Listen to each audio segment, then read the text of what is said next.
Good morning, good morning. Okay. It's good to see you all. It's a fantastic building.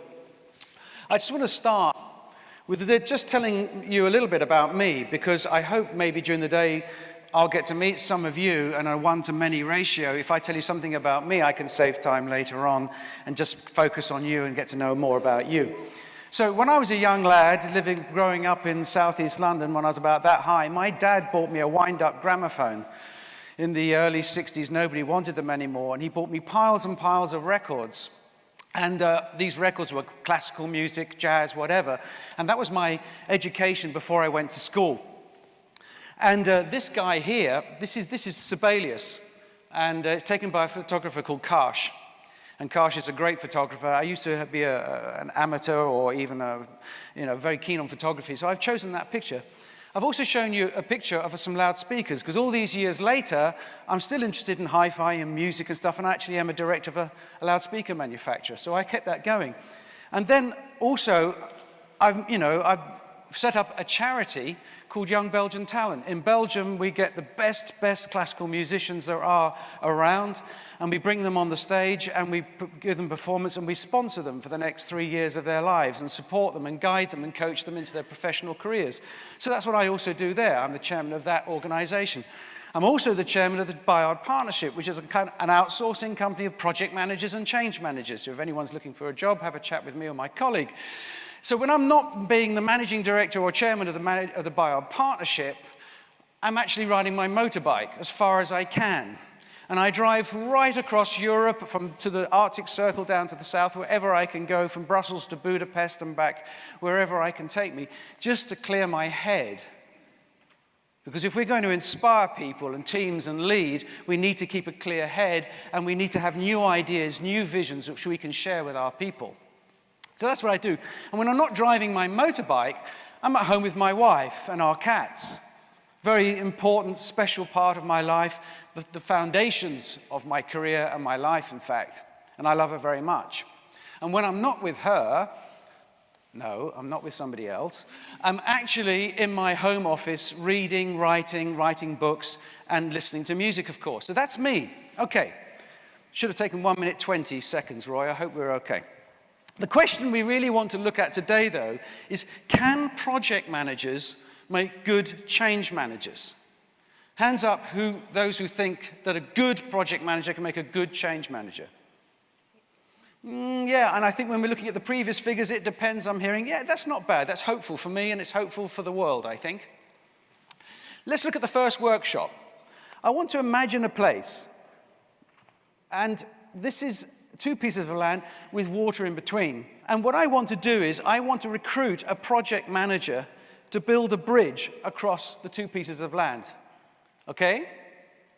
And to get the job, it's a fantastic job, I want an outstanding project manager. For the outstanding project manager, when you come for your interview, you're only going to be able to ask one question. You ask the question, and if I like the question, you get the job. Right, you've got 30 seconds to write down on a piece of paper now the question that you would ask me if you came for a job to build the bridge, as a project manager building the bridge. Quickly, grab them. As soon as you've got something, raise them in the air. Debbie and the team will come and pick them and get them to me. I'm going to come round. Let's see what we can do. Have you got a question? What question would you ask me? Any questions at all? Someone's writing a question here. Fantastic. You got something? Lovely. You don't have to give me the whole pad. You can, yeah, there you go. Lovely. More, please. Keep them coming. Wave them in the air when you've got them. Oh, I've got a whole load down here. Upstairs, you can just throw them over the balcony. All right, we've got lots there. Yeah. Well, yeah. Oh, I've got a good one here. Yeah, a couple here, some on the table. Debbie and the team, can you get the others up? I got to go home. Right, okay, lovely. Okay, Debbie, keep them coming. Yep. And by the way, there's a prize for the best answer. Not necessarily the right one, but the best one. Great project. First question this project manager is going to ask me is, what's the budget? How much money have we got? Okay. What's the bridge going to be used for? Quite useful, good question. Where is it? Yeah, it's a bit lost at the moment, to be honest with you, but where is it? What's the budget? Lots of questions about budget coming to you. And then what's we got here? What's it going to be used for? I've got a brilliant answer here. What type of bridge will we build? Suspension, whatever, tunnel. We've got some more, got some good ones coming through here, Debbie. Okay, fantastic. Got some good ones here. What defines the successful delivery? For whom is the bridge? I tell you what, I gave a lecture at one of Europe's biggest or most famous management schools. I better not say which one it is. And somebody wrote, "Why is the river there?" God help us all. And I don't know who wrote this one. Some of you did, so we're just going to take it at random. So if you think you wrote this one, just put your hand in the air, and the first hand I see is the one who's going to win the book. The question I'm wanting is, why? Wow, you liars. Okay, so what did you write next? Why do you want to build a bridge, is what the person wrote down. Was that yours? You've got it. I'll give it to you at the end of the phrase. There it is. So, don't let me forget. Why is the golden question. Why are we doing this project? What's the problem we're trying to solve? And then the next question, how do we know when it's solved? Here's another thing. We've got a lectern here. I need a project manager now. Everybody's hiding. Where's Steve? Can we find Steve Wake? Steve, why don't you come up here and show us your skills at project management? Don't be shy. Now what I'm going to do is show you something. I want to show you the difference between project management and change management, okay? Yeah, that's perfect, Steve. Over there.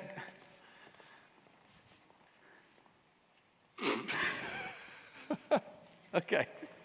Workshop number 2. We've got our bridge over our piece of land. But what we don't realize is that not far away, there's a town called Pleasantville.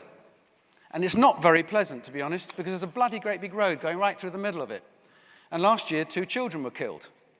And an old person was killed a few years earlier. The shops are closing, it's polluted, it's a horrible place to be.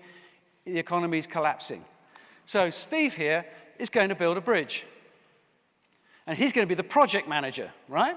So Steve, can you start writing down on your board? I'll tell you what we do. We'll turn it round so no one can see you, because there are a load of cheats in this room. Right on there. Now, what I want you to do is write down what you think the project manager will be focusing on building the bridge. What are the most important things? Come on, let's quickly do this while Steve is writing as fast as he can, because I've only got 25 minutes. How far am I in now? Roy, am I doing okay?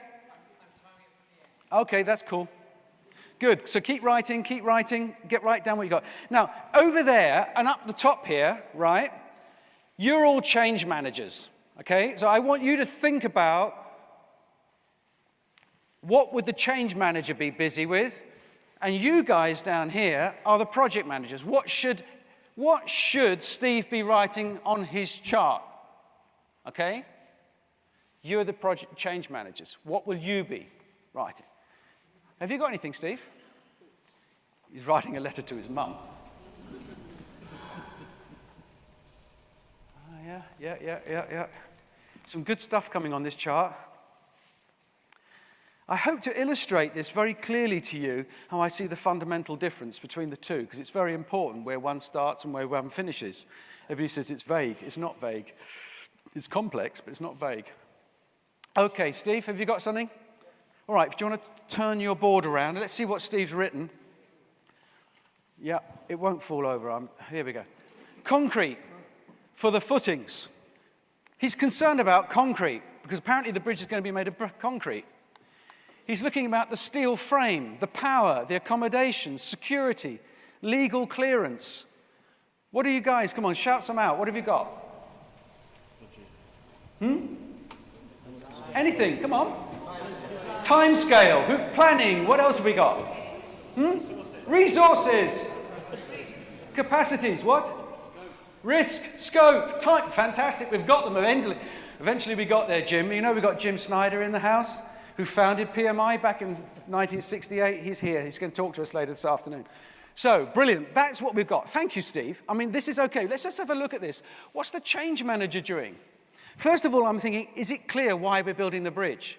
We're building a bridge not because we want a bridge. We're building a bridge because we don't want any more people getting killed in Pleasantville.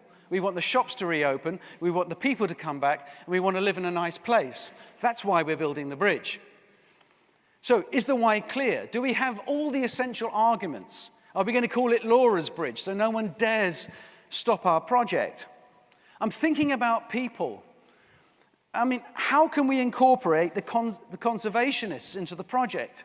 Are we going to get problems here? Now, he's thinking about these things, but you'll see in a minute that they link. I'm thinking about the politicians, the local politicians, the national politicians.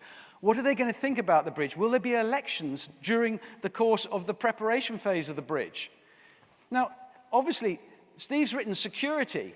I'm looking at safety and security, but I'm not looking after the people on the bridge. That's his job, his team. I'm thinking about people in the town. And I'm thinking about the shopkeepers and the tradesmen and the people who are going to lose business whilst the bridge is being built. Even when the bypass is coming, the cars are just going to go around at 70 miles an hour around the outside, aren't they? So we've got to think about this. I'm thinking about summer holidays. Why am I thinking about summer holidays? The kids are off school. This bridge may be going slow at that point. I mean, I don't know what Steve's planning is there, but maybe some people are off on holiday, and maybe the kids will break onto the site, and maybe there'll be a terrible accident. What have we got up there, change managers? Have you got anything for me I haven't mentioned yet? Not a lot up there. Anything? Pardon? Who is affected by the bridge? I've listed a few here, a brilliant one. Who are our stakeholders? Who are going to be impacted negatively and positively? Wave your hand, whoever said that. Oh, we'll have a chat later on. That's great. Thank you.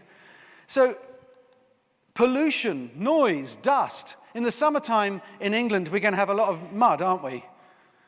Or maybe we'll have dust. Maybe we'll have dust. Okay, we will have a lot of dust. But there's going to be noise. We maybe have a dust line, a mud line. All of these things are important. I'm worried about Friday nights. Why is the change manager worried about Friday nights? Who's drunk? No, I don't get drunk on a Friday night. You've just won a prize for me. I mean, come on. No, I mean, the thing is, on Friday night, all of Steve's workforce are going to go into the town for a drink, aren't they? And all the local bars are going to be filled. And maybe there'll be some fighting, and maybe people get drunk. I don't know.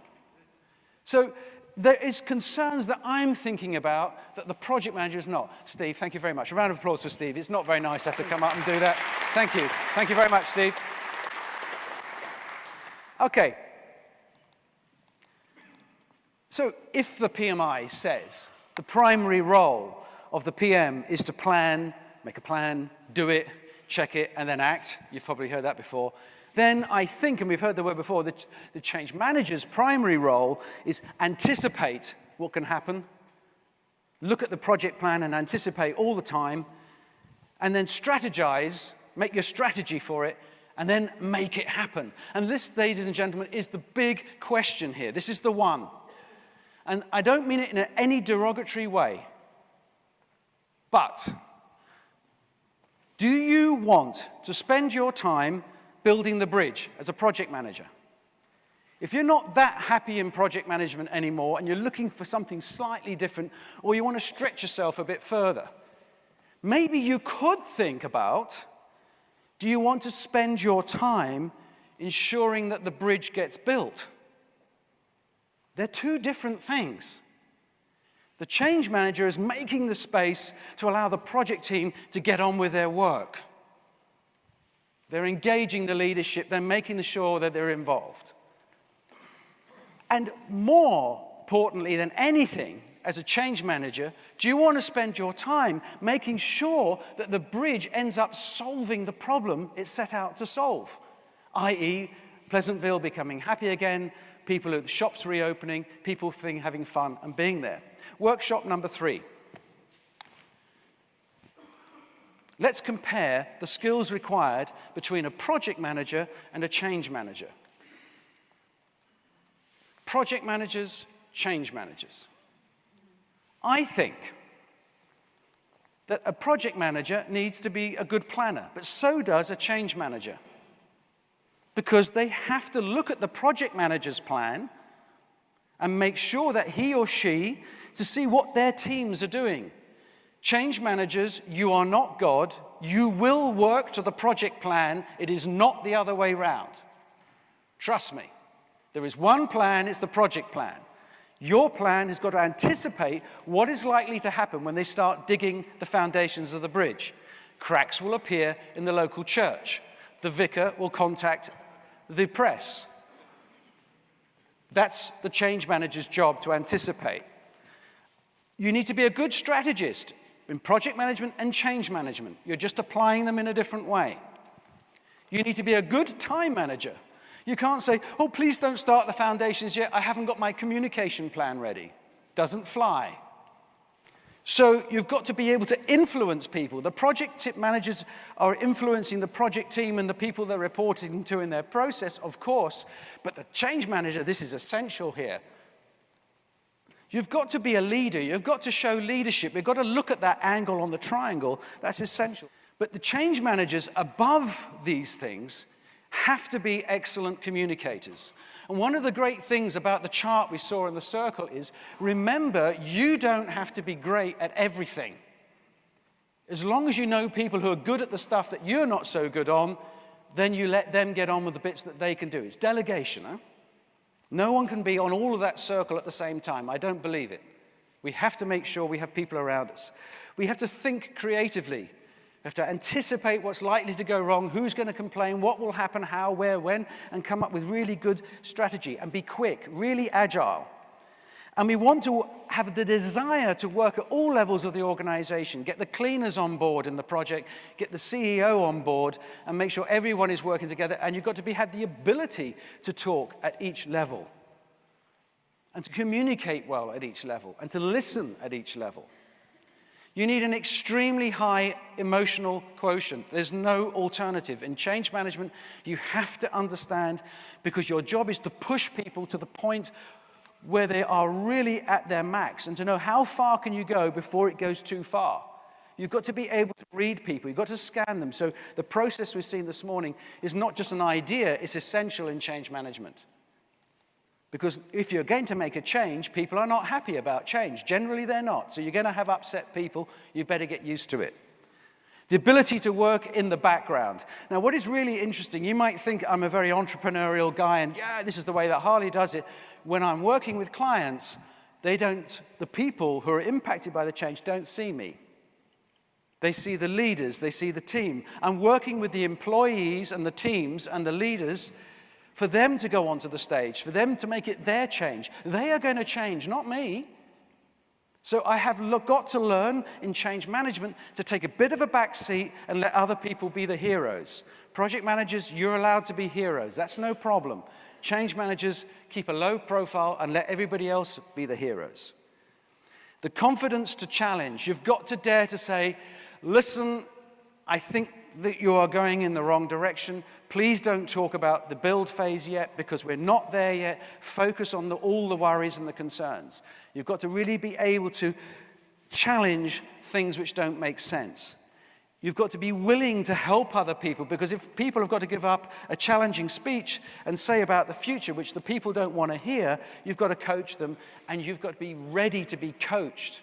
There is no perfect change manager on the planet. I'm certainly not. I'm constantly learning from other people and from the mistakes of myself and the mistakes of other people. Quick thinking, clear decision-making skills, absolutely essential. But I just want to focus on one of these attributes, and that's anticipation. If you need to anticipate, that is the job of the change manager in the most minute detail. You've got to know what people are thinking. And I have a mood matrix, And in the new book, there's a whole load of templates. You can just download them from the internet, and you can just use them. And one of them is a mood matrix. And what I do is I get the project plan, I get all the phases of the project plan, and I look at all my stakeholders. Thank you for the tip here. Here they are, key users, end users, leadership team. And I'm working out, what are they thinking at each phase of the project? At the beginning, maybe they haven't heard of the project. They're not thinking anything.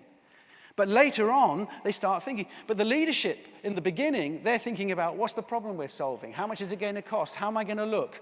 Should I follow this project or not? The last one was a disaster. Who's the project manager? These are the things they're thinking. But what you want them to say is, this is an important project, not just for now, but for the future of our company. So I'm mapping these things. It's very simple. There's no magic to change management. It's very simple, actually, if you just have a simple structure and you follow a very basic methodology. Fundamentals. There are so many aspects of project management that come back in change management. And the most additional pieces can be learned if you want to. If you're prepared to open your mind and say, right, the way I've been doing it for the last 20 or 30 years maybe could do with some improvement or some adaptations. It's very important. The secret formula is change management is equal to emotional intelligence multiplied by experience plus learning and reading and learning and self-discovery, making mistakes and otherwise. That's why the bald head is here, from all the years and the years of mistakes.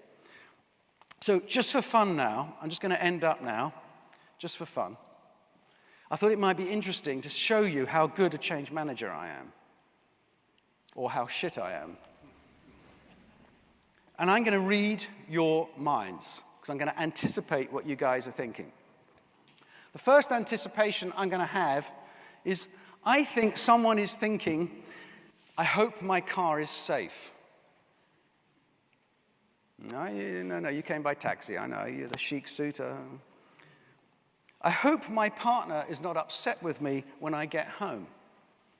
When we're at work, we are often concerned about things which are not just the things on our minds. We could do with some change managers on our project. Perhaps one of you is thinking, how can I switch from being a project manager to a change manager? How can you do that? My CV is project management. Where can I learn more about change management? It's all very interesting, but God, I need a coffee. Voila, 1 out of 7 isn't too bad. So, I think you've been a great audience. Thank you for listening, if you have been. And this is the new book. And if you're interested in the topic, come and talk to me. And I'd love to share my views and listen to you and your stories. Thank you very much indeed, ladies and gentlemen.